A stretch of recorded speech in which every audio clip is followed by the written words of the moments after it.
Aren't you gonna eat, Ma? I don't think they're ready yet. Okay. Well, they sat down.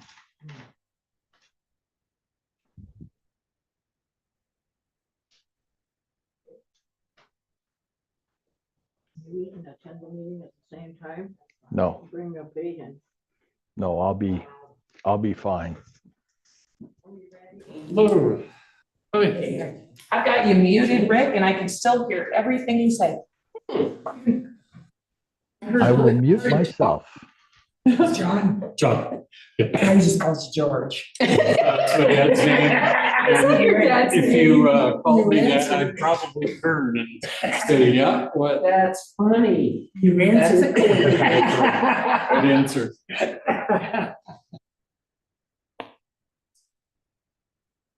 Hey.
Okay, it's 5 o'clock, we'll start the work session, and I was just made a request, let's just sound off who's here. I'm here, Mike. Trustee Hunter, Trustee Schwartz. John Valentine. trustee Mayor, you're trustee Mayor, it's here. Sorry, Mayor Smith. Trustee Walter. Check. Trustee Stelter. Okay, I think we have a quorum. So I guess we will just pass it on over to Administrator Wynn. Unless anybody has any intro questions they'd like to ask before he launches into the budget. We have even less to do a lot more. Under the budget. We have a lot to do with even less revenue. Okay, So, all right, it's all yours, thank you. okay. So this year I've done something a little bit different. I wanted to see historic trends in revenue that we've actually received from compared to what we've budgeted. We're starting to see a downward trend in property taxes. So although we've seen higher property taxes received in 2024, we budgeted for that in 24. We are anticipating that there are two Senate bills, or a Senate bill and a House bill, that could really affect our property taxes revenue going into fiscal year 25. There's also a ballot, constitutional ballot language that could also affect property taxes for 2025. So rather than seeing increased assessed value all throughout town, we're looking at reduced revenue. And that's due to different reductions in property taxes. So even though we budgeted for $195,000 in 24, we are budgeting for $160,000 in 25. So there are some communities that in Delta County that don't collect a property tax. City of Delta is one of them, but they have a Walmart. They have significant commercial areas to gather all sorts of sales tax.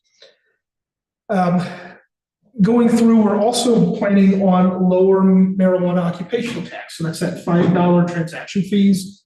Even though we're opening up a third store, we think they're going to compete for the same customers. We've seen this trend where it's kind of plateaued. You can see in 22, we had about $150,000 brought in from that $5 transaction fee. In 23, the actual was a little over $97,000. We budgeted for $132,000 this year, and we've only received just under $74,000. It's more likely that we're going to see by the end of the year close to $100,000 in revenue, and so we're budgeting for $100,000 in revenue going into 2025. Hotchkiss did open up 2 marijuana stores where they don't charge a $5 transaction fee. So, we used to be the only place where you could get recreational marijuana. Aside from Cedar Edge, you could go up to Cedar Edge. They have some licensing issues, and so there's some issues with their existing facilities that's going to affect their budget. If Hotchkiss didn't have recreational marijuana, it would have meant we had probably higher revenue. But because they have 2 open stores now, we're thinking that's going to plateau. Can I make a comment? I understand, like, for the town with property taxes, but at least for our citizens, it's a little bit of a savings for them. It is, and but there's a give and take, right? So we also have citizens that are very vocal about sidewalks and potholes, and the only way to pay for those things is with ad valorem taxes. That's our revenue. So there's a give and take. Yeah, you're going to see a reduction in your property tax bill, which, by the way, is IRS income tax deductible. But you're not, but we're going to see less revenue, which means there's less that we can provide as services. So overall, I'm looking at our taxes, that ad valorem revenue, being reduced by about $200,000 compared to this time to 2024. The next subgroup is licenses, permits, and fees in the general fund. We had budgeted for about $75,000 in 24. We're on target to go over that in by the end of the year. Still got one more quarter to go. And so we've budgeted for about 83,000 next year. It's important to note that building permits, so that's 103203, building permits is meant to completely offset the cost of the building department. So whatever that cost is, because we operate with a third-party consulting firm, Schutz Coda for our building official, and our building inspector's third party through the city of Delta, those fees should offset the cost of providing that service. Let's see, sidewalk fee. I got a flyer in the mailbox yesterday from the Delta GOP that urged our residents to vote yes on the sidewalk fee. So if we have bipartisan voting yes, I'm hoping to see that it will stay with the new language that allows us not only to renovate existing sidewalks, but build new sidewalks. So I've budgeted for 30,000 going into next year, but that obviously could change before the end of the year. Highway user tax. So we did get our final HUTF budget planning document. It is saying that we're looking to receive about $10,000 less than what we received this year. I have no explanation for that other than that's what the state calculates, and that's how we put it in this budget. So that being said, we're budgeting for $10,000 less. That highway user tax is most of how we pay for our employees in the streets department, or those that have allocations in streets. It's how we pay for pothole repairs and any fixes that we need to do to our stormwater. You'll see that motor vehicle tax of $150 and $250. That's from registering your plates timely. So for your vehicle tags, we have an issue in town where there's a lot of expired tags running around, 2-3 years old, and people just aren't registering their vehicles. Well, if we're not registering vehicles in a timely manner, it reduces the amount of revenue we have to be able to put towards our street department. I know it's not a lot, but we're budgeting for about $5,000 amongst both funds, the $150 and $250. Severance tax. So we have historically been seeing like less and less in severance tax. It's the first thing that is rated on the state side to balance the state budget. We learned that from DOLA at our municipal court meeting. So if the state is using that severance tax to balance their budget, it means less revenue coming down to us, county and town level. So we're budgeting for about $5,000. Mineral leasing. Mineral leasing is going down, especially for us. There's a new act that's been introduced in Congress called the GORP Act. I mean, we've submitted letters of support. It's the Gunnison Outdoor Recreation Plan Act. So GORP Act, it is saying there will be no mineral leasing in the North Fork within our watershed. It's good for us environmentally. It's good for us, but it also means less revenue. So that's not going to pass right away. If it got passed next year, it'd be a miracle. It'd be incredible. However, we are seeing less and less revenue. And so even though we budgeted for $16,000 in 24, we've only received about $8,000 in revenue to date, or as of, I think that's 9/30. So we're probably going to be around $11,000, $12,000. So we're budgeting next year for $10,000. Like, we're going to keep seeing that trend going down. Conservation Trust Fund. So fiscal year 24 was a big year because it had been held for so many years. We had audits that weren't done, that weren't completed in a timely fashion. We did get them done. We did get them submitted, and they did bring us, they released all those funds. They held them, released them to us. That's why you see even though we budgeted for $9,250, we've received a little over $12,000 in 24. We're budgeting to be back to about $3,500 from the Conservation Trust Fund in 25, because we're timely. Our audits are timely now, or timelier. Road and Bridge Fund, budgeting for about $7,500 to come in from that. You can see we budgeted for 10, but we've, as of 9:30, received about $6,600. Court fines, budgeting for $1,000. We budgeted in 24 for 100. Wasn't accurate. Didn't know where we were going to go with that. We have a very active police department, and because of that, we're seeing more in court fines. Police fines is another one. So that's and maybe it's inflated this year because of yield signs turning to stop signs, and speed limits being reduced, or that we have an active police force that are catching issues, or a combination of both.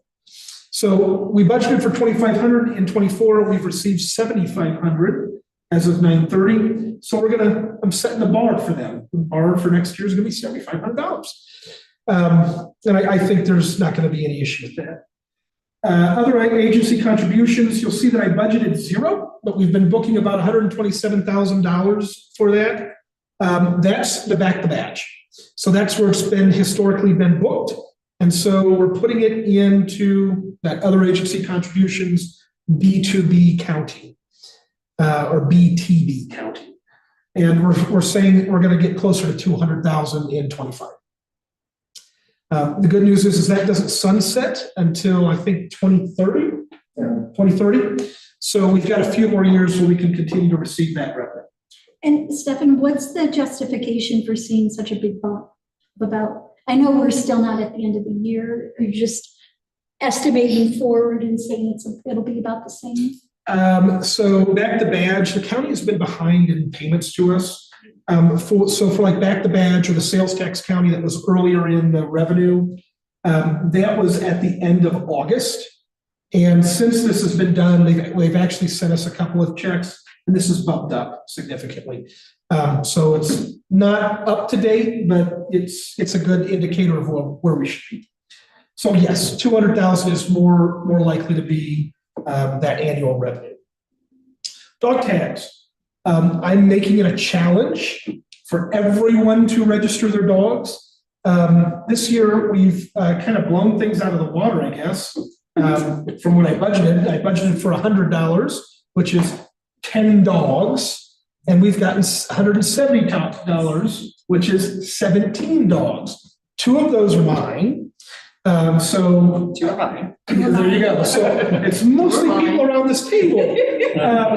So that being said, and one of them is Reuben, or 2 of them are Reubens. So I was staff and elected officials.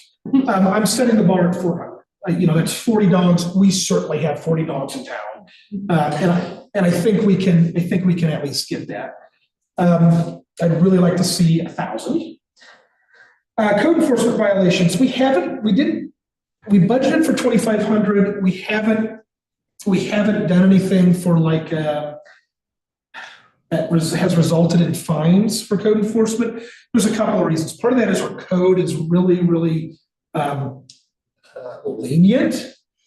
1 warning, 2 warning, 3 warning, or 1 warning, now you're going to court kind of thing. Where if we were to change some of that structure within our comprehensive code rewrite, there could be some fines levied. But remember, code enforcement isn't about a moneymaker. It's about getting compliance with the code. So you'd still want to have some sort of ability to give warnings, say, hey, look, you're not in compliance with the code. We want you to get there. And then if people just don't do it or repeat offenders, then the fines come. PD grant. We budgeted for some this year, but we haven't received any. That's like for reimbursement for the police department to go get training, things like that. I think that's post reimbursements. We haven't received any, partly because our guys are actually trained to be trainers. So we're really lucky in that regard. Rents and royalties. So you'll see that in 24, that second to the right column is higher than normal. That's by the end of the year, that's not going to be there. Part of that is The airport cell tower lease, it's been booked to the wrong place. So it'll be booked to the correct place, which is the airport capital improvement fund. So we're probably more likely to see about $5,500. And this is from the P Hill cell tower lease, so that Cedar Hill cell tower lease. This is also where like sidewalk leases should go. So when we lease a sidewalk, we collect that $25 per item. That really should be going into here as well. And that was a big push from our clerk and our deputy clerk to get sidewalk leases active. Motor fuel tax refunds, we didn't budget for anything there because in years past we have, but we're not going to stop and say we don't have a fleet card anymore. We're not paying sales tax on gasoline. We're going to Reedy's, who doesn't charge us for sales tax, or we're getting from Reinhardt for our diesel. There's only been a handful of times that we've had to use the town credit card at Stop and Save to get diesel in the trash truck. But for the 15-20 cents, is it really worth 2 hours of staff time to try to get that 15-20 cents back? No. But the good news is our local vendors are not charging us sales tax. And so that's made it easier on us. Even though it is carbon copies that we get from Reedy's. It is. However, they don't charge us sales. So that's fine. Interest income. So we have seen an incredible amount of interest income the last few years. However, the Federal Reserve earlier this year reduced the interest rate to by 0.5%. We anticipate that that's going to continue to reduce. Well, what it might say for your credit card or your mortgage payment or somebody trying to get a loan, that lower interest rate is great. You don't have to pay as much interest, but it also directly reflects investments. So we anticipate that some of those long-term investments that we have aren't going to see as high of a return. So we're budgeting for $130,000, even though we've brought in more than what we budgeted in 24. I'd rather have more interest income and budget for less and have more at the end of the year. Yeah. Is that from CDs or how do you? No, so we did have CDs. We did have CDs. Those CDs matured. They were supposed to have been. There was a resolution by the board prior to my arrival where they were supposed to be liquidated and put into the Colo Trust. They never were. Instead, they were rolled over, and I had to wait till they matured for us to transfer them. They did mature, but they were a fixed rate, so they were 5%. We got them to match Colo Trust. The issue is, while they matched it at a fixed rate. Colo Trust is dynamic, meaning that it changes every month. Okay. Right? So we actually see higher investments. Colo Trust does a pretty good job at how they manage that portfolio. And we're averaging, we'll get into that budget to actuals in the next meeting, but it's over 5%. It's about 5.3%. If I could just do a correction, it was actually the money market that was at the bank that we wanted converted, which was over $1 million. It's now over $2 million. Yeah. And so Stefan did just get that converted, and Colo Trust is a statewide investment vehicle that does what it's. And the best part is it's liquid. So even though we've got it invested, if we take money out, there's no early withdrawal penalty. There's no waiting aside from, you have to do the transaction before a certain time in the day, but it's all liquid. I have had DOLA talk to me, that's the Department of Local Affairs, talk to me about moving all of our funds into Colo Trust and using it as our bank account. I have some issues with that, especially with internal controls and how it relates to our existing processes. So I'm not ready to do that, but I'd rather, knowing that we've got some large projects budgeted that we're going to get into, knowing that it's liquid, that's a very good thing. Is it insured, government insured, FDIC? I think It's not FDIC because that's not federal. It's not like a FDIC is like a private bank. This is more of a trust Okay, between taxing bodies in the state of Colorado. okay. Okay. Late charges. Late charges are like for water bills. So it's actually a general fund thing. It's not a water bill thing. So, The late charge can't go to water. no, it's coming to the general fund. So we're budgeting for about 4,500. That's going to be a reduction from what we've seen this year. I'm really hoping that the processes that we have in place get people to pay their bills on time. And I've been told that we're very, very generous with our late fee of $5. So that might be something to consider in the future. Other income. So other income, while we see that as being a little over $16,000 for this fiscal year, that's not the norm. That was an overpayment to the IRS that we've got refunded for employee tax. So payroll tax. We're still budgeting for about $5,200 in restitution. We anticipate to continue to get about $1,500, $5,200 for restitution every year. And so we're budgeting for that next year too. Can you describe where that's coming from? That is coming, that is the dirt stain on this community. That's coming from a former finance director who embezzled a few $100,000. That was when the town operated in only cash. Everything was done with cash. It's weird, but it was caught. I think she was tried and convicted, and this is the restitution that we get. You know, we get a set amount from her paycheck every week or every couple of weeks, and we also are entitled to any tax refund that she may receive. So there is still a lot left in restitution. There's still, I mean, this is going to go on probably for about 20 years. How many years in it, probably? I have no idea. I think it was 2012 when it's.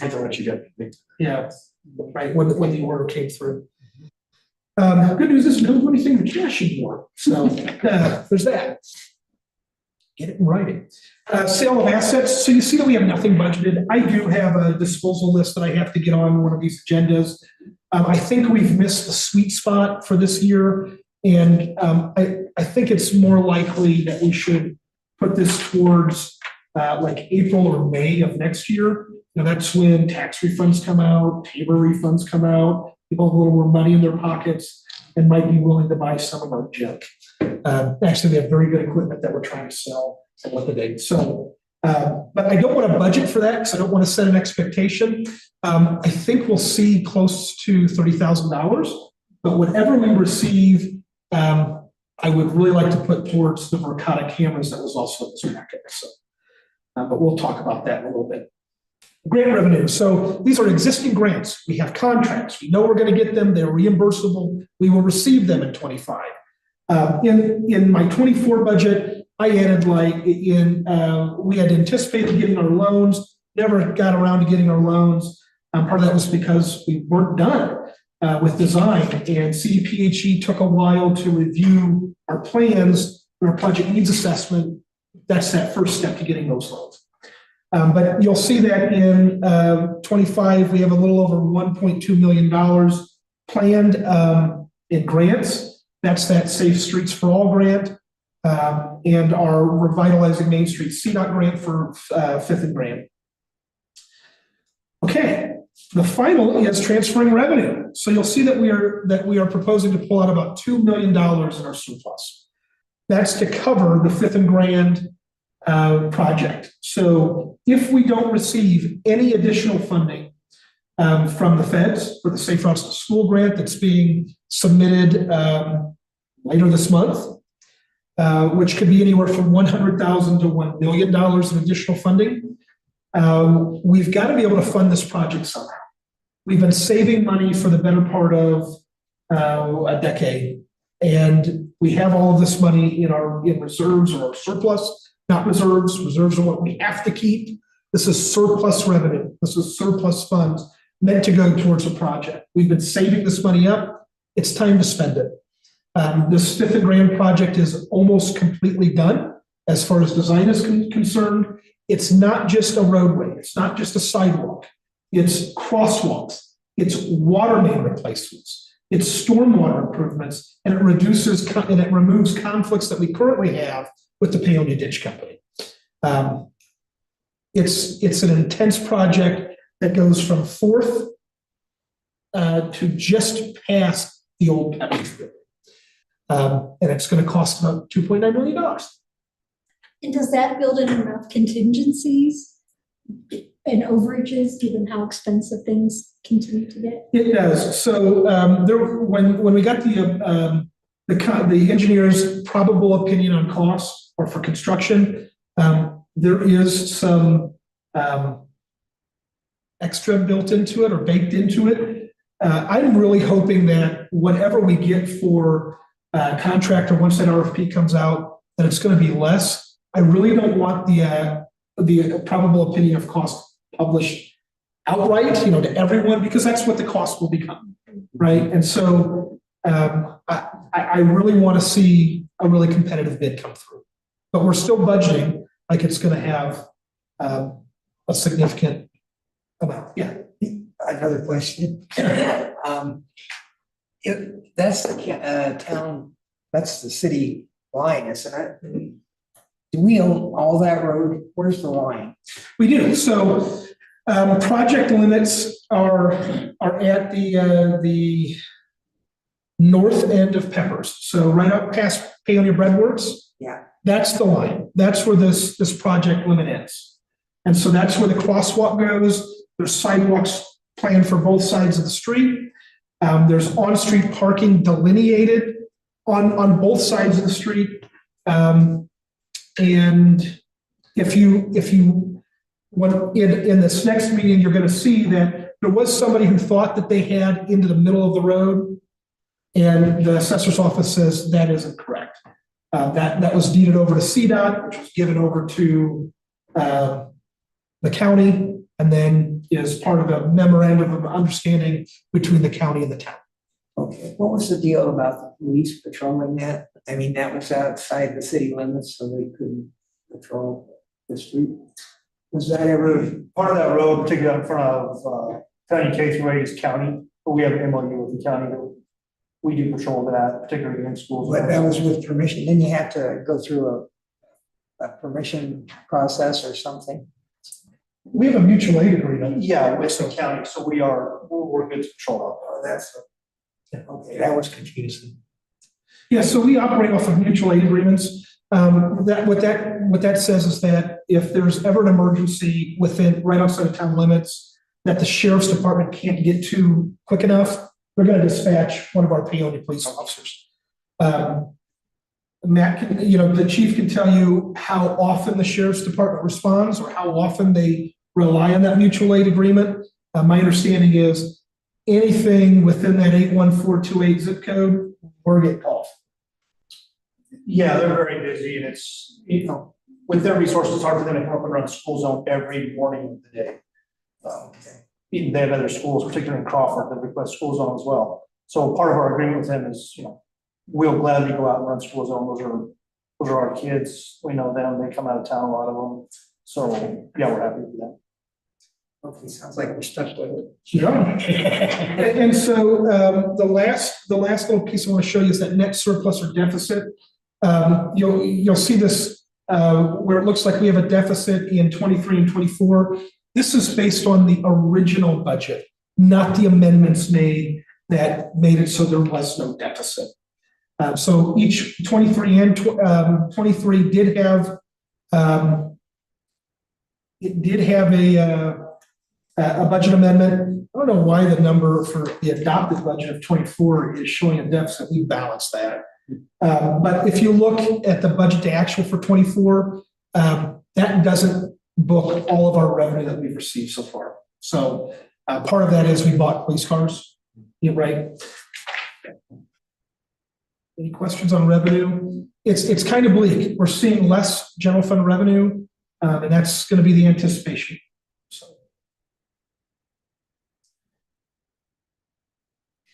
I should say, this budget also does not contemplate a change to millage rate. So which determines property taxes.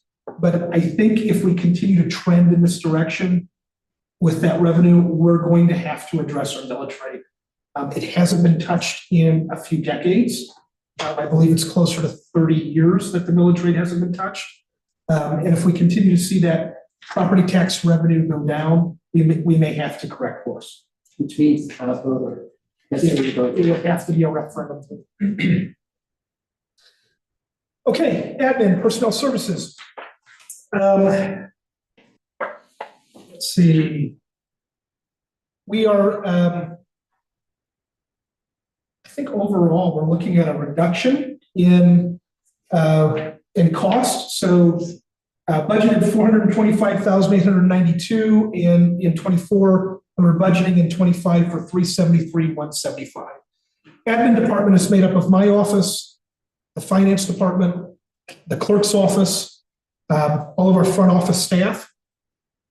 And what you see for contract labor or salaries and wages isn't the entirety of the salaries in my department because there are fixed allocations. So for example, for my salary, it's like 25% comes out of general fund, and then it's split up amongst the other funds, water, sewer, trash. Same thing for the clerk, the deputy clerk, our staff accountant, and our part-time staff. What this budget also contemplates is moving one of those part-time positions that we have for this year into a full-time position. So the utility billing and permit clerk moving from part-time to full-time, which means offering benefits. That's Morgan, that's that position. One of the things that I need to clean up in this budget is that between 104102 and 104103 in salaries and wages, it does include cell phone allowance. I need to remove that from this cost because we are getting cell phones before the end of this year for town staff. There's a few reasons for that. Number one, annually we should save a couple $1,000s by doing it that way.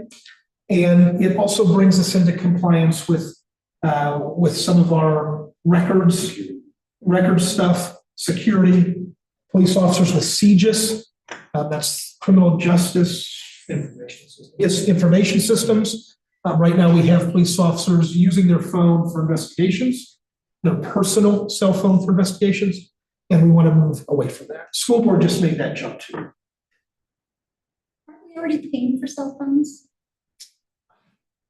Yes. Oh, okay.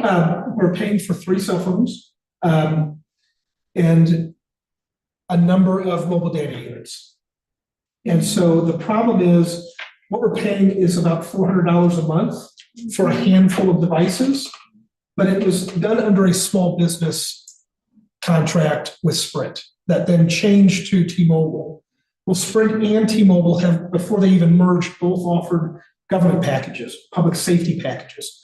For $685 a month, I can have 15 cell phone devices. I can also, with no cost for those devices, we can change our existing devices over to our government account, and we can have mobile data units for the police cars. So we're going to save money by doing this, and then reducing or removing the cell phone allowance that we're paying individual employees to use their own personal device.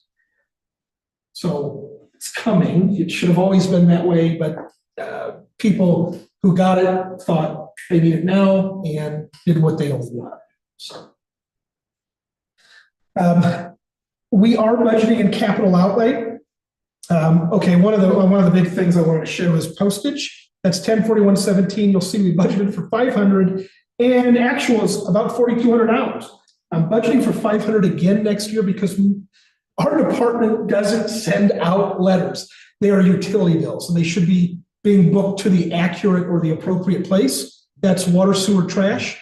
And if we do have letters that we might have to send out for certified letters, that's recovered by fee-based. So they're like, it would be for like a liquor license or a planning issue that would come up where you have to notify, neighboring property owners. That cost should be recovered. So I'm making a big push on that one next year. Because I saw how much we were over. I think I blew a gasket in the office. What are we doing? It should be going to enterprise. So that's going to have to be rebooked, but we'll get there. Legal engineering and professional services, we're bringing that down from, yeah. Sorry, where is the contract building inspector on expenses? Not on this one. It'll be in building. Okay. Yeah. So I think that's, if not the next one, the one after police department. Okay, professional services, that's legal engineering, professional services. That's our attorney, Empower. There is some that comes out of here, about $65,000, down from $105,000. Professional management solutions comes out of there, but our new contract agreement has significantly reduced their cost per year. So I think that's going to be pretty accurate for the admin department. You want to update the LAPC? Oh, I should probably change that to Clayton, sorry. Hey, Rick has his hand up. Hey, Rick. Yes, shouldn't we put the building official into professional services? No, that was just asked by Trustee Hunter. It's in the building department. I'm not there yet. Historically, people have been booking it to admin services under personnel subgroup, which is not the right accounting practice. It's a professional service that should go into its own department building. And so I'll get to that in just a second. We are continuing with travel meetings and training for everyone in the department, including now a cost for CGFOA. Kaja is going to the Colorado Government Finance Officers Association conference in November. This year, it was unbudgeted. However, she got a scholarship. So they're going to recover those costs. Let's see. Dues and subscriptions is going up to about $30,000 next year. That includes all of these different associations, TextMyGov. We even pay for All Points Transit out of there, that Dial-A-Ride, and Cassell, Civic Plus, those kinds of things.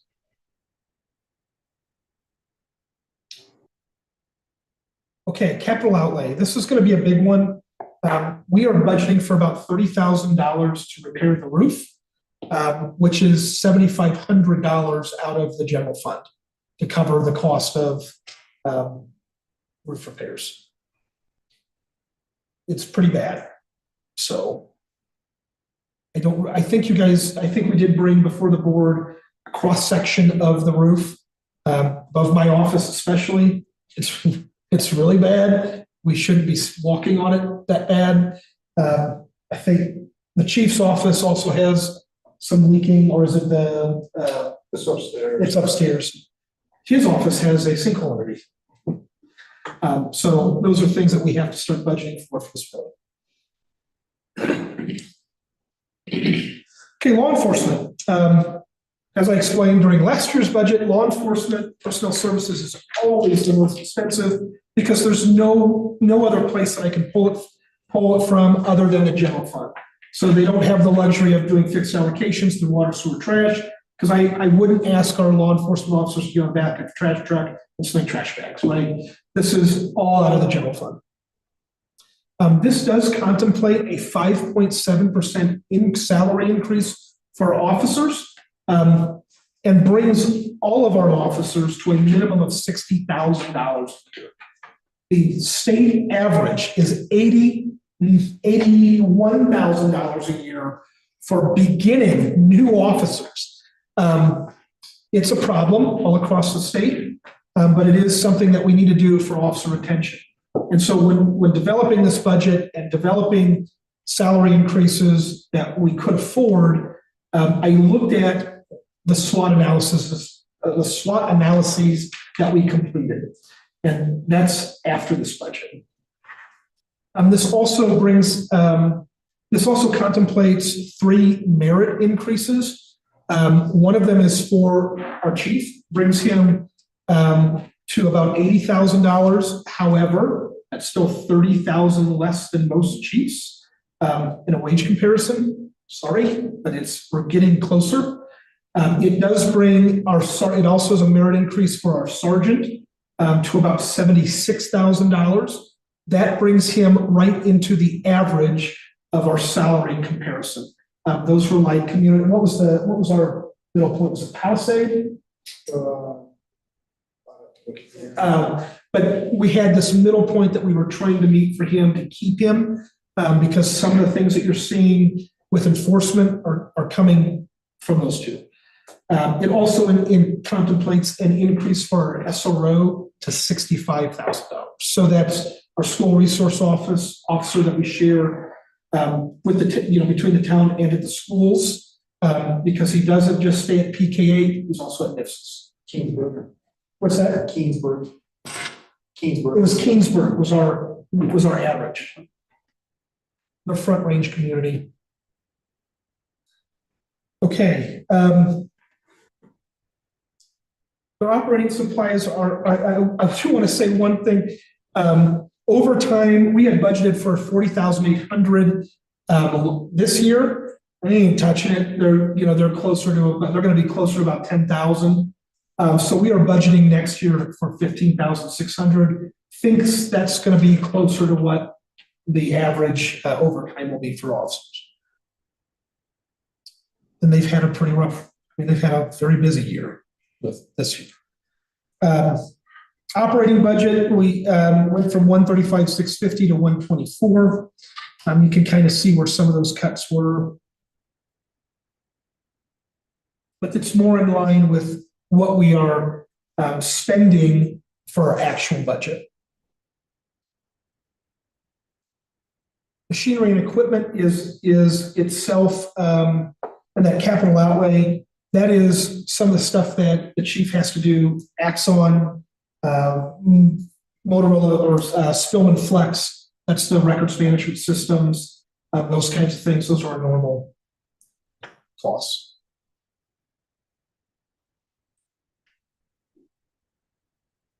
Did we lose Trustee Stelter?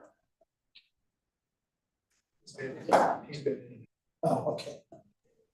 Okay, building. I'm still here. Okay. You look like you went away. So building, here is where we are budgeting for our third parties. That's under 104320, legal engineering and professional services. That's considered an operating expenditure, not a personnel expenditure. It's not something that's going to result in us reporting to the IRS because we are, and it's not going to result in a 1099. It's not going to result in a W-9. It's not going to result in any of that. This is contracting with an actual corporation that does their own taxes. That's Shums Coda, and it's a municipality that handles their own taxes. We don't have to touch. We're budgeting for 30,000. We're planning on 30,000. We'll see what happens. This is closer to what we're paying. What we've paid annually so far and what we've been collecting. But again, we recoup the costs for. Yeah, we do. We recover the cost. So if it does go up, at the end of the year, we'll have a budget amendment. If it's 75,000, well, let's hope that we've collected 75,000. Otherwise, we've got some invoices to send out for people to come into compliance with, before they get their certificate of occupancy. So is this Shums Coda or and Delta? It's both. Okay. Correct. Yep. We are in a 1-year agreement with the city of Delta. It's a fixed amount every month. We do get to adjust that going into 25. We're gonna have to adjust it down. We're not using as much as we had thought. Okay. The next is Parks and Recreation. So our parks budget, in personnel services, we are looking to ratchet the costs down from 154,550 to 125,000. that's more in line with what we're seeing so far this year. We think that we're gonna forecast it out to about 125,000 spent by the end of 2024. Just to let you know, the left-hand margin got cut off. On page 9. Is that where clerks is? It is. Just don't have the line items. Wow. I'm seeing it. I don't have it on mine. I don't have it in mind though. And actually, you don't either. Oh, It's okay. got the title, but not. I the see what you're number. talking about, the Yeah, actual number, numbers. the numbers. Sure. So say what you just said again about, you were looking at salaries and wages? Yeah, so we had budgeted for about 155,000, but to the end of September, we had seen just under 89,000. So we forecasted it out to be a little more accurate, to be about 125,000 in 2025. Operating expenses, again, we've ratcheted that down to be more in line with what we expect to spend through the end of 24. Corey does need a new lawnmower. However, that's not contemplated in this budget. It's something that we need to budget for in the future. And depending on how well our surplus auction goes, we may be able to afford it. It would be something that would come before you as not only a purchase, but then also a budget amendment.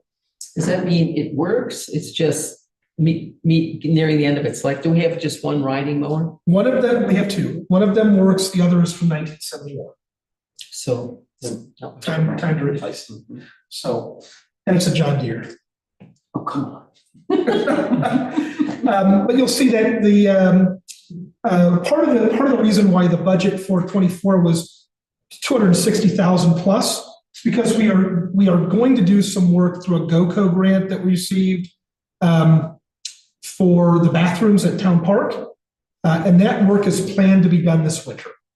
So we're gonna spend it. It's gonna happen. We're talking getting rid of the curtains, putting in actual partitions, upgrading electric, possibly putting in heat. We still have to see what that final cost will be. And where are you? Capital outlay. I only see $2,500. No, I'm talking about what we're doing before the end of this year. Oh, okay, sorry. So that's why you see it less, because we're not really doing that. What we did budget for is $2,500 for the nature connection. I think their ask was 5,000, isn't it? We approved not to exceed 5,000 to include in kind. To include in kind. And so this is looking like 2,500 is what we can afford, already pulling out of surplus, because we have a significant road project.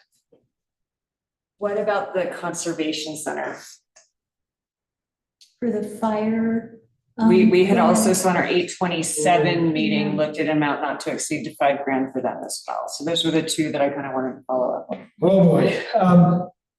We can put it in there. I don't know what I'm gonna cut, but we can put it in there. Make it easier. 2,500, I think we can somewhere to protect our water supply. It was an NTE of 5,000 for, this is the fire hazard mitigation plans. Mhm. Which Yeah. one, which organization was that? That was Westland Conservation. WSCC. Oh, right. And that was Oh, on the right, that was 8/27 meeting. that was And we don't discussed. know if they're gonna get that grant. That was us supporting them getting a grant. I'd have to go back And I don't think, we don't know if they've got it. We don't know. So that's, I'm still gonna have to budget for it. right. Thank you for that. I forgot about it.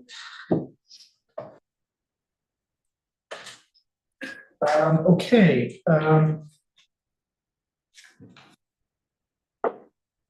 Streets personnel services. So that's the next one that's on page 10.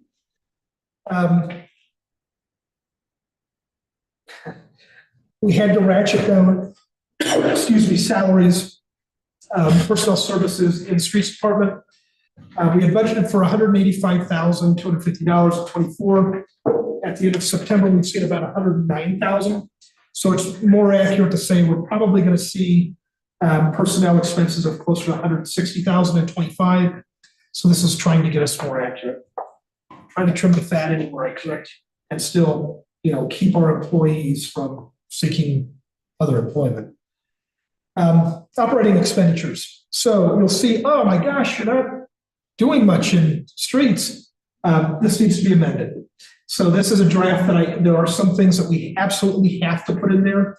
And it's probably going to have to come out of our reserve that we've been collecting for the highway user tax fund to help pull that out of support surplus to balance this budget. But it shouldn't be as much as what we had budgeted for in 2024, because the majority of our work is in capital outlay, where you see $2,827,675, and that is for the 5th Street realignment project. You're probably asking, well, why didn't you budget for the full 2.9? I did, but it's out of water. Because about $98,000 is water line adjustments and a fire hydrant, and that's going to come out of the water fund, that separate enterprise utility. You'll also see that we're spending about $325,000 for a Safe Streets for All grant. We did receive that from the federal highway. $250,000 of that is federal grant money, but we have a match of $75,000. So that also will come out of, that was what was coming out of surplus for the highways and tax fund to help balance the street department budget. You'll see that the overall amount for 24 and 25 are significantly more. We aren't spending that capital outlay money from that was budgeted in 24 at $1,117,000, because that was originally the cost of the 5th and Grand realignment until we got to our 60% set drawing meeting with CDOT, who said, no, you've got to do this, and that's when the cost went up. And by the way, this, we're designing the street to federal highway standards, which in the end is good for us, because in order to get any safe routes to school money, you have to design it to federal highway standards. So that's where we're at.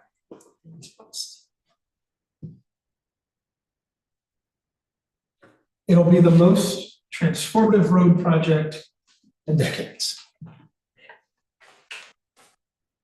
Okay, water. I have to eat crow on water, but we have a good explanation. 603602 water charges usage. You'll see that we had budgeted for $700,000 in water usage for 24. We've only received about $234,000 in water usage as of the end of September. You might go, well, why did we budget for so much higher? Because I completed the 20-year cash flow analysis and I used bad data. So because of the water meter audit that we completed this year, we were able to reduce our water usage on paper by over 15 million gallons a year. So we had some static, that means that the meters were static, not moving, where they were charging a set amount every single month. It was for Mark Rover's property, the ranch that's out there, where it said he used 1.5 million gallons of water a month. Well, by our agreement with the ranch, we don't charge them for that because of water rights that we've received from them. The reality is, after we turned on that meter, made it not static, and actually read the water going through, it's closer to 20 or 30,000 gallons a month. That's for 4 homes. So by cleaning up that data, we were able to see that our water usage, our water consumption that we've been reporting for years is actually way less. The bad news is the 20-year cash flow analysis didn't contemplate high enough rate increases to cover the needs of our load. I have good news. Because we didn't move forward on any sort of actual capital outlay this year for our major water capital improvement plan phase 1, we'll have 2 years of revenue collected going into next year. It's good news. However, probably May or June of next year, you're going to see a rate increase coming before you to help us cover the cost of taking out loans. That being said, we're only budgeting for $380,000 next year in water usage. And this is coming from the corrected consumption in the worksheet that I did for the 20-year cash flow analysis. So I can say pretty confidently, next year's going to be accurate. And as we complete the meter audit, as things are fixed recently within the last month, we owe the Mormon Church, the LDS Church in town, a refund close to $26,000 because they too had a static meter. And it was just charging them a set amount for thousands more than what they were actually using. That's been fixed. I don't know why these had happened, but that's what I can see for this year. It'll take a little bit more time to go in previous years to see because it's been many years of static water meter flow. Okay. That being said, we are anticipating taking out a loan next year. We anticipate filing for that loan in January of 25.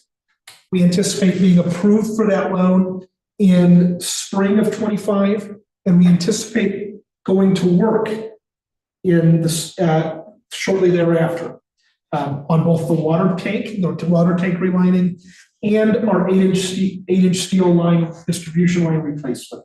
We plan to start that 25.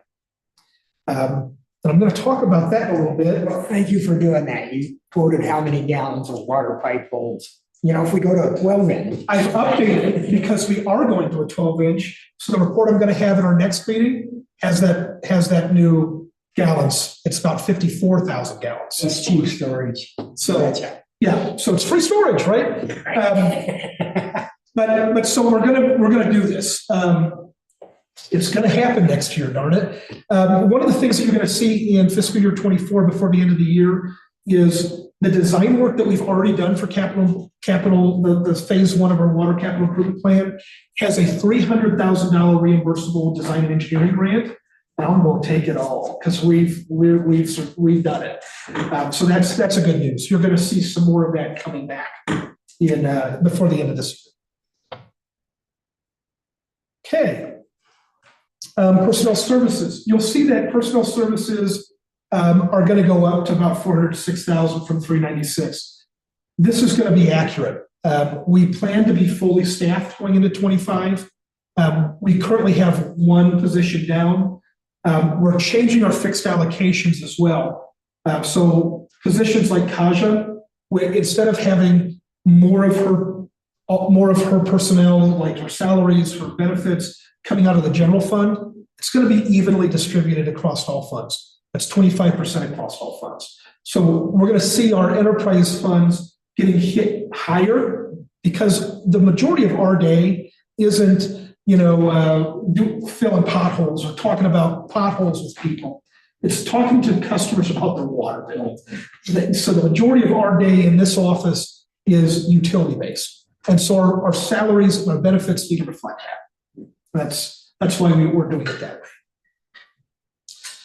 way. There's some new things coming into 25, into our 25 budget, some new line items. The first one is 60/50/14 chemicals.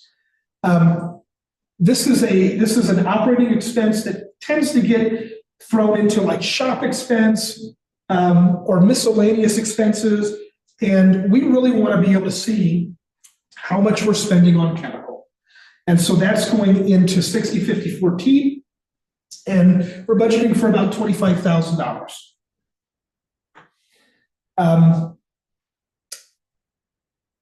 We did reduce our operating expenses by about $200,000. That's because of professional services. We had budgeted for a little over $500,000. I've ratcheted that down to $375,000. I have a method for that. We are at capacity. Even if we were trying to hire more employees, there's no way that our leadership team can take on more design work. And so we're going to give RESPEC the news. We've designed phase one. We want to construct phase one. We're not going to start phase two design like they wanted to do in 25 until 26. Then we're going to design it for 2 or 3 years and then start working on it, actually doing that capital improvement on year 4 or 5. That's the right way to do this because we're also taking out loans that have to be paid back.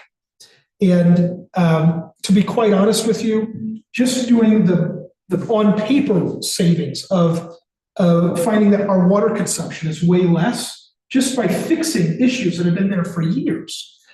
We think that once we see phase one constructed, our major leaks are in that 8-inch steel distribution line. The leaks that you see all the time where we're fixing, they're coming from that leak, from that distribution line. We did have one outlier here on Main, but they're significantly on that 8-inch steel distribution line. The reason you see rust in your water is, for all of these outer Mesa groups, it's because of this 8-inch steel distribution line. We think that once we replace it, we're going to have more information, more data to inform the next phases. We may say phase two, instead of having distribution lines, changed in town, maybe the change will be to turn the old clock plant into a pumping station for raw water storage and pumping. We may see that instead of having a second finished water storage tank be in phase 3, it may need to move to phase 2. But once we get these capital projects done in next year or finished in 26, it should better inform where we need to go. I have about up to here with engineers meetings, no offense, but we can only take so much. And we've got significant capital outlays next year that need to happen. We've been talking about it for so long. We absolutely need to see these projects done. So, okay, that's where I'm at. But they're used to work, level on Stewart Mesa. I did repair on the water, the domestic water line in the single building. And part of the problem is that airport. It's a seasonal water use, but some months it would use up to 250,000 gallons, which was half the water the whole Mesa took. And I'm wondering if that was for firefighting.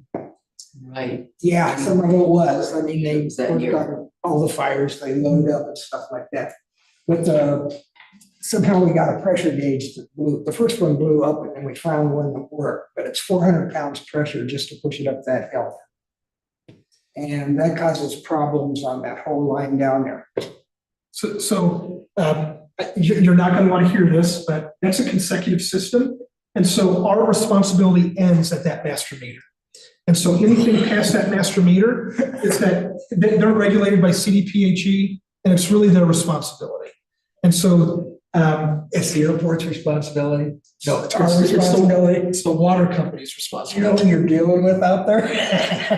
About to, because I plan to have them, we plan to have a roundtable discussion with all of our water companies to explain to them the pressures that we're receiving from CDPHE and what it could mean not only for the town, but also for them.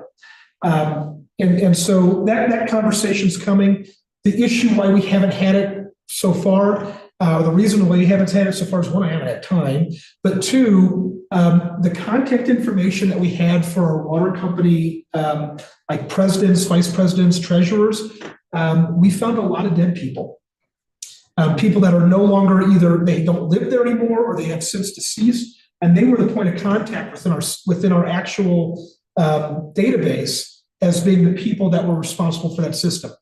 As of not this past Friday, the last Friday, we finally have an accurate list of people. So that's coming. We're going to meet with them. So. Well, Stuart Mesa had one that died. So I mean, it's like, but we had people that they haven't lived here or been alive for many, many years. Okay. We are, so you will see something new in for the Norris retirement in wastewater. We're going to get there in a little bit, but Norris retirement has its own line item. This is for Mr. Norris's widow. It's what was agreed to give to her as a monthly stipend for his service. Are you done on water? No. Not yet. Okay. Because then the part that makes you want to clutch your chest and is capital outlays. We are planning about $6.4 million in capital improvements in 25. Unlike what was planned in 24, these projects are ready to go. So we're working the final things. And I've put that in my report that we'll get into for right-of-way acquisition or right-of-way agreements with the county. We're at that point where we are acquiring right-of-way and we're getting the appropriate agreements in place so that come spring of next year, we're ready to move. We're ready to start, doing some construction. Can I ask about the 60, 51, 52, 54, drinking water revolving fund, interim financing and debt service? Where are you at? Oh, I'm on above. Oh, 60, 50, 51? Yeah. Mhm. I just wondered, are we don't have to worry about those 3 line items? So that is actually the Water Power Authority loan. Mhm. And that is. That's its own line item. That's its above. own line item. And then what used to go into the drinking water revolving fund is actually 60, 50, 55 and 60, 50, 56. Okay. So unfortunately, we still have debt that we're paying off. One of those, that Water Power Authority loan, was the last time the tank was relined. And that was when it was relined with food grade wax. It was a cost saving measure that still cost $1 million, but didn't, we're doing something that should last another 30 years instead of 9. So that's good news. And thank you for, those 3 are empty because they actually are accommodated by 55 and 56. Correct. Thanks. In capital outlays, we are looking to do raw water metering. That's going to go in 25. That's a carryover from this year. It's going into 25. And it was actually shown in capital outlay. But because it's a grant funded project or partially grant funded, it has its own line item now. That's why it's 60, 50, 69. You'll also see that the capital outlay here that's being budgeted for is $98,000 for Fifth and Grand water improvements, and then $7,500 for the roof repair at town hall. Those aren't grant funded projects. Those are, I guess the Fifth and Grand is, but the water was an add-on because when we opened it up, we found that there were copper service lines that went from the middle of the road to the corners of buildings, in some cases 40 or 50 foot of linear feet of copper line. And because we have the Latin copper rule, the final rule that came from the EPA, we have to remove them. So since we're doing this, we're opening it up. We're doing a dig once approach to replace that. Okay. Any questions on water? Doing great. I'm looking at time because there's some really cool things that I wanted to show at the end. But we are still budgeting for depreciation. But there is $17,500. I'm sorry, but our depreciation is more like a couple $100,000. But our rates just aren't going to cover that. But we're still budgeting for some depreciation in 25. Yeah. Okay, wastewater. Wastewater, we're looking at a more accurate projection of revenue. Knowing that this was the end of September, we were at about $589,000 in fees collected or base charges. It's more likely, since I'm not asking for a rate increase for sewer this year, but it's going to be more likely that we're going to see $785,000 at the end of this year and next year. However, we all know a little bit more because we started the project needs assessment. That's that first step in getting state revolving funds. to meet any sort of EPA or CDPHE restrictions that are coming. We know they're coming, we just don't know when they're coming. And we're starting to plan for improvements to our system, knowing that rates are going to have to increase eventually. But we'll be able to have a better informed on what those rates will need to increase by probably the first quarter of next year, so we can get them ready to go for planning next year. Stephanie, why is the interest income for wastewater 15,000 more than the interest income for water? I think you answered this for me before, but. Are you talking about proposed or? Yeah, proposed. So you have 25,000 for wastewater and 10 for just regular water? I did that because we currently collect interest through Colo Trust on wastewater, and I have a really good idea of what it's going to be, right? We've been able to model it for a few years. We've only got 2 years or 2 months worth of data for water. Okay. Remember, we just transferred into Colo Trust and started a new sub-account specifically for water. So I'm being conservative in my estimate, knowing that it could be more, but I don't know that yet. Thank you. That's a good question because I didn't explain that. So personnel services, you'll see that that's going up. That's reflecting fixed allocation changes and also increases for some of our water employees, or wastewater employees. We are budgeting for more in operating expenses. Part of that is within repairs and maintenance, and I had to take some out of what we would normally spend in repairs and maintenance and push it into professional services because we are seeing engineering services or under contract for that P&A, that project needs assessment, so we can go for SRF. I'm trying to see. You'll also see that Norris Retirement now has its own line item that's 705144. Prior to my arrival, we were just paying it out of water, but the actual resolution setting it says it's paid out of water and wastewater.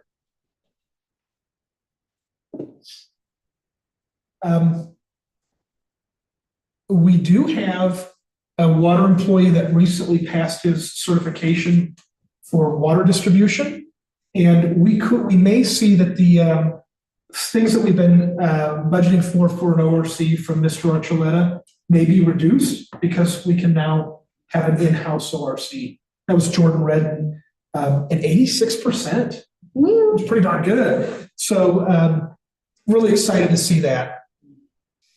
He was nervous and he had no reason to do for that. We also have, we're budgeting for, we have debt funded and are still paying off the moving of the lagoons. So from Twin Lakes out here on Samuel Wade out to just behind Big B's, still paying that off. And so that's debt service. That's where that 705152 or 705151 comes from. That was a rural development one. Let's see. We have no capital outlays planned in wastewater. That's like fingers crossed. The good news is if we do run into emergency repairs, we can do a budget amendment. We can have an emergency session to fix those because we do have surplus. You see that surplus at the bottom, that second to right column, 234, 210. That's surplus for this year alone. So we're okay. I just don't want to budget for disasters. We know that we have it if we need it. Sanitation is going to look a little bit different.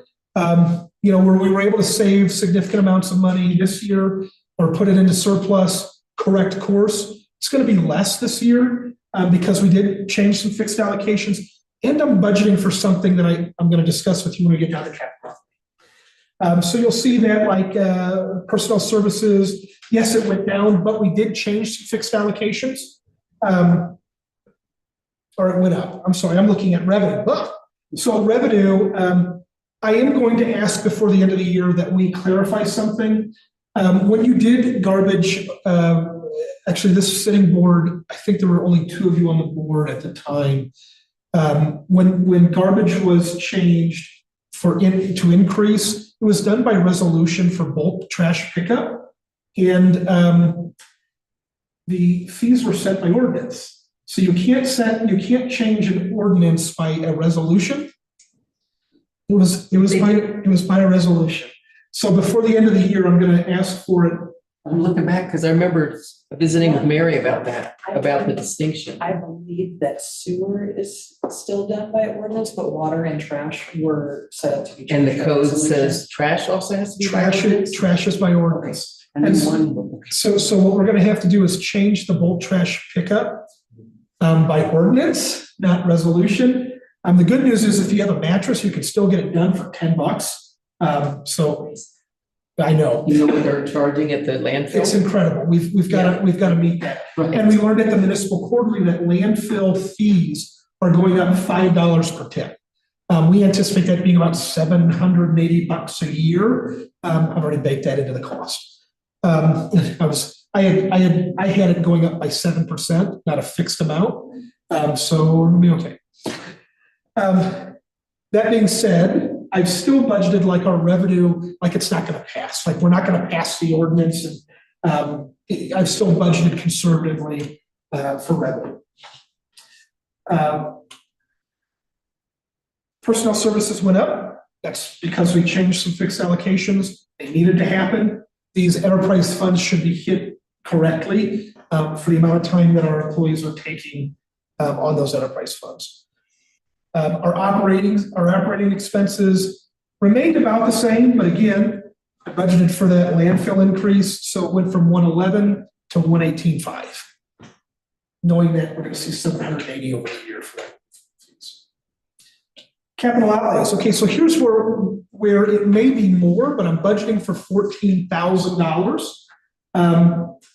So we have an issue with people paying $5 a month or that reduced amount per month for garbage, saying I'm only going to use one 35-gallon container and then using 6. And, we have no way of tracking it out in the field. What I'm proposing is to buy 2 types of cans. A 95-gallon trash can that is that normal fee. You fill it up, it's similar to having 3 garbage cans. You fill it up, whatever's in there we take. Might not even have to bag it because we're going to provide you with a Town of Paonia serial numbered roll-off garbage can with a lid that can work with our trash truck. And so if you're like me, you get that normal fee for 3 garbage cans, you're going to get 1 95-gallon toter. If you choose the lower amount, you're going to get a 35-gallon toter. And if we start seeing that there's trash bags all over the place, or you've got other cans out, we're going to bill appropriately for that. So since we don't have the technology to scan a barcode and make sure that each individual trash can that's picked up is being charged appropriately, this just seems like the best way to do it. Now we can have toters on wheels. We know what somebody is going to have. So if it comes in and there's our guys say, hey, this address or this serial number had 5 garbage bags sitting outside of its 35-gallon toter, we can charge appropriately for that. And if it happens multiple months in a row, they're going to get a text message from us that says, from TextMyGov, that says, hey, guess what? You're going to be bumped up to a 95-gallon. You're going to be charged for that. We're going to drop off that new can on our next rotation. That's a way of handling what there have been a lot of angry people with our staff out in the field because they're tagging garbage and not taking it, but they're tagging it because they're not in compliance. This gets rid of that. This says, if you're going to take a 35-gallon toter because you are going to be environmentally conscious and you want that lesser fee, then that's all you get. But if you're going to consistently fill it up or have more, we're going to have to bill you for that. So that's my proposal moving into for the sanitation is to try to eliminate some of the issues that we're having with garbage collection. So it's too soon to think about composting because one of the problems is yard waste fills up a trash can really fast. It is. And if it's too small a bundle. I think we could address composting the first quarter of next year. to give a dedicated spot, contemplate where to go. But for budgeting purposes, I haven't done that yet. Because I don't know if we have enough time before the end of the year to get something in place. And we're still budgeting for $500 in depreciation, knowing that we have a surplus of funds scheduled for the end of this year. Okay, the airport is the final one. We're budgeting for, I got 10 minutes. Man. No, we need a bathroom break. Oh, Yeah, but please don't let us go back to that. oh, okay. Okay, so I'm gonna go faster. This is allowing for us to pull out a surplus that's been handled for North Fork Valley Airport to do some of the engineering work for the apron. We don't collect a lot of rent. The good news is, well, a couple of things. SBA had gotten a hold of the county and asked me if they could get out of their lease because they've had it for so long and nobody has ever decided they wanted to lease the space on the cell tower.